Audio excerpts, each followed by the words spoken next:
सी पुस्तक लिखा है? नेशद चरित्र, नेशदी चरित्र या नेशद चरित्र। एक यूपी में जगह है जिसमें कहा जाता है कि 84,000 ऋषि मुनियों को जो न तपस्वी स्थल माना जाता है। यूपी की कौन सा जगह? नेमिषारण्य। एक जगह यूपी के नेमिषारण्य जो कौशाम्बी जिला में पड़ता है, जो 84,000 ऋषि मुनि के तप स्थली के रूप में जाना जाता है। गुजरात पे जो राजवंश शासन किया था, गुजरात में जो राजवंश शासन किया था, जो किस नाम से जानता है? चालुक्य सोलंकी राजवंश से जाना था। और इस राजवंश के संस्थापक कौन थे? मूलराज प्रथम। और मूलराज प्रथम अपना राजधानी कहां बनाया था? अहिलवार या अहिलवारा क्षेत्र में बनाया था।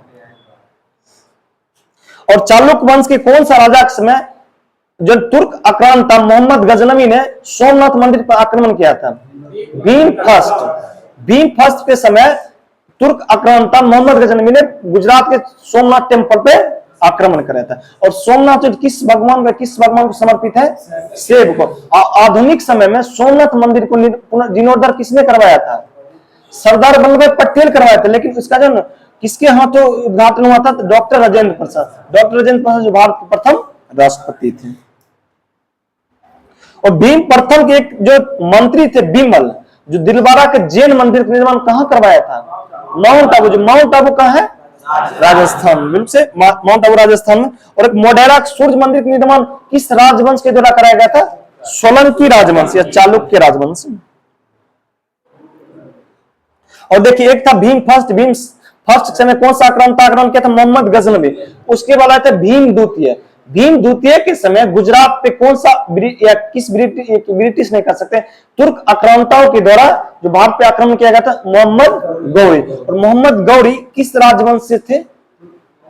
सस्वनी राजवंश। और पूछे भारत में ईरानी के द्वारा जो आक्रमण किया था, जिसका नेता था डेरियस प्रथम किस राजवंश के थे? हकमानी राजवंश से। ये किस सस्वनी राजवंश के कौन थे? मोहम्मद गौरी। और डेरियस प्रथम कौन सा राजवंश था? हकमानी राजवंश। मालवा जो क्षेत्र आधुनिक समय में मध्य प्रदेश के क्षेत्र को मालवा। देखिए, एक मालवा के जन पठार भी है। लेकिन एक चीज देखिए कि मालवा की उपजाऊ भूमि जब जैसे पॉलिटिकल रूप से बंटवारा होता है, तो पंजाब में मालवा को उपजाऊ भूमि है। अब वह पठारी अगर भूमि पूछेगा तो किस राज्य में आ जाएगा? मध्य प्रदेश। और छत्तीसगढ़ की मुख्य रूप से मध्य प्रदेश और कुछ भाग छत्तीसगढ़। लेकिन और पूछेगा उपजाऊ भूमि मालवा किस राज्य में पड़ता है? पंजाब में पड़ता है। मालवा में जो राजवंश शासन किया था वो परमार राजवंश शासन किया था। और परमार राजवंश की राजधानी कहां था? उज्जैन प्राचीन काल में उज्जैन किस नाम से जाना जाता था? अवंती के नाम से जाना जाता है। कालांतर जो है ना, जो परमार राजवंश की प्रथम राजधानी थी उज्जैन, जिसे महाकाल के मंदिर के नाम जाना जाता है या महाकाल की शहर के नाम जाना जाता है। लेकिन कालांतर उसका राजधानी बन गया था धारा नगरी। और एक जानते हैं कि उज्जैन महाकाल मंदिर है। और 12 वर्ष में भारत में महाकुंभ लगता है। महाकुंभ रोटेट होकर लगता है प्रयाग, बद्रीनाथ, उज्जैन और नासिक। और नासिक किस ग्रह के अनुसार लगता है? बृहस्पति ग्रह के लगता है। बृहस्पति ग्रह के जानते सूर्य के कितने वर्ष में चक्कर लगाते हैं? 12 वर्ष में। उसे हम क्या कहते हैं? परिक्रमा। बृहस्पति के द्वारा सूर्य को कितने वर्ष में परिक्रमा किया जाता है? 12 वर्ष। लेकिन अपने अक्ष पे घूमना क्या कहलाता है? परिभ्रमण। जो अपने अक्ष पर बृहस्पति कितने देर में घूम जाता है? 10 घंटा। इसीलिए परिक्रमा और परिभ्रमण अलग होता है। सूर्य को चक्कर लगाए उसे कहते हैं परिक्रमा, और जो अपने अक्ष पे घूमे उसे कहते हैं परिभ्रमण कहते हैं। और परमार वंश के सबसे महत्वपूर्ण या सबसे प्रतापी राजा कौन थे? राजा भोज एक शहर को बसाते हैं जिसका नाम है भोजपुर। बिहार में एक जिला है भोजपुर। बिहार में जिला है भोजपुर, जिसका हेडक्वार्टर का है आरा कोई जिला नहीं है, उसका हेडक्वार्टर का है भोजपुर। जिस तरह वैशाली जिला का मुख्यालय हाजीपुर, कैमूर है भभुआ, जैसे कि रोहतास जिला मुख्यालय सासाराम। इसी तरह भोजपुर एक शहर का है एमपी में। और भोज तालाब भी कहां है? एमपी में। और राजा जो भोज थे, जो काफी विद्वानता थे, संस्कृत विद्वान थे। और जानते विद्वान लोग हमेशा विद्वानता को सम्मानित करेगा। अपने राज या अपने राज दरबार में या अपने जो महल में रहते थे उसमें किस देवी को प्रतिमा स्थापित किया था? सरस्वती। कहा जाता है सरस्वती को विद्या की देवी, इसलिए सरस्वती सम्मान जब दिया जाता है, सरस्वती सम्मान में कुल कितने पैसा दिया जाता है? 11 लाख। और उसके साथ साथ किसका प्रशस्ति लेख दिया जाता है? भाग्य देवी। भाग्य देवी मतलब अर्थात सरस्वती देवी। और इस बार सरस्वती सम्मान किसे मिला है? शिव शंकरी। और शिव शंकरी को किस पुस्तक के लिए मिला है? सूर्यवंशम के लिए। इस बार सरस्वती सम्मान तमिल लेखिका शिव शंकरी को मिला, किस पुस्तक ले? सूर्यवंशम। और कौन सा राजवंश अपने आप को सूर्यवंशी कहते थे? सिसोदिया। सिसोदिया राजवंश अपने आप को क्या कहलाते थे? सूर्यवंशी। और कौन सा राजवंश अपने आप को चंद्रवंशी कहते थे? होयसल राजवंश। होयसल राजवंश अपने आप को चंद्रवंशी और सिसोदिया राजवंश अपने आप को सूर्यवंशी। और अजमेर में जो राजपूत शासक था चौहान राजवंश की स्थापना किसने किया था? वासुदेव किया था। और अजमेर शहर का स्थापना किसने किया था? अजय राज किया था। और अजमेर में एक मेला प्रसिद्ध, ऊंट के मेला के नाम जाता है पुष्कर के मेला। और भारत के प्रथम सूफी संत शेख मुद्दुद्दीन चिश्ती दरगाह भी कहाँ है? अजमेर। और शेख मुद्दुद्दीन चिश्ती कहाँ रहते थे? अजमेर शरीफ में रहते थे। लेकिन एक और आता है शेख सलीम चिश्ती। शेख सलीम चिश्ती कहाँ रहता था? फतेहपुर सीकरी। उसी के नाम पर अकबर बादशाह ने अपने सुपुत्र जहांगीर को जो सलीम नाम रखा था। सलीम, जहांगीर के प्राचीन या प्रारंभ नाम क्या था? सलीम नाम था।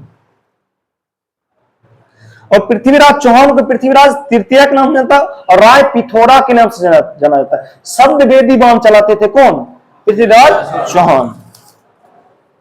तराइन के युद्ध के बारे में हम लोग चर्चा पहले ही कर चुके हैं। और दिल्ली का या दिल्ली पूछेगा, दिल्ली का जो आधुनिक समय में दिल्ली के नाम से जाना जाता है, इसका स्थापना किस राजवंशों के द्वारा किया गया? तोमर वंश।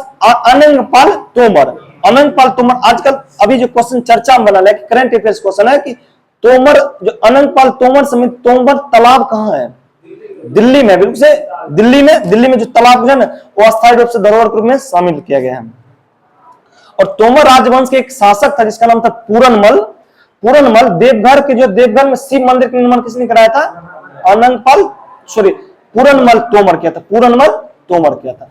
एक क्वेश्चन पूछा गया कि अभी मध्यकालीन जब खास कर आप आइएगा इतिहास में, जब दलित उत्थान के बारे में चर्चा, जैसे गांधी जी आए, बी.आर. अम्बेडकर आए, ज्योतिबा फुले आए, दलित और पिछड़ों समाज के उत्थान के बारे में, तो देवघर के जो शिव मंदिर में दलित को जाना मना था। देवघर के शिव मंदिर में दलित को जाने का अनुमति को जो आंदोलन के नेता कौन थे? फिर से क्वेश्चन सुनिएगा। जो देवघर का जो शिव मंदिर था उसमें दलित को जाना पहले नो एंट्री था। फिर दलित को अंदर जाने के लिए आंदोलन चलाया गया, जिसका नेता कौन थे? डॉक्टर श्री कृष्ण सिंह, जिसे बिहार का निर्माता के नाम से जानता है या बिहार केसरी के नाम से जानता है। और राष्ट्रकूट जो किसके सामंत थे? चालुक्य। एक और क्वेश्चन पूछता है कि जो गुप्त किसके सामंत थे? कुषाण के थे। बिल्कुल से सामंत। उसके अधीन जैसे कि मंच बहुत बड़े राजा, सेंटर पॉइंट, जैसे भारत में संसदीय व्यवस्था है, राज्य में अपना विधायक आए थे। सेंटर पॉइंट तो है केंद्र में, लेकिन राज्य में शासन करने के लिए राज्य विधायक का। उसी तरह जब बड़े बड़े राज्य क्षेत्र होते थे उसका सेंटर पॉइंट एक जगह होते थे, लेकिन उसको डिस्ट्रीब्यूट किया था, विकेंद्रीकरण किया था। उस तरह जो गुप्त थे किसके सामंत थे?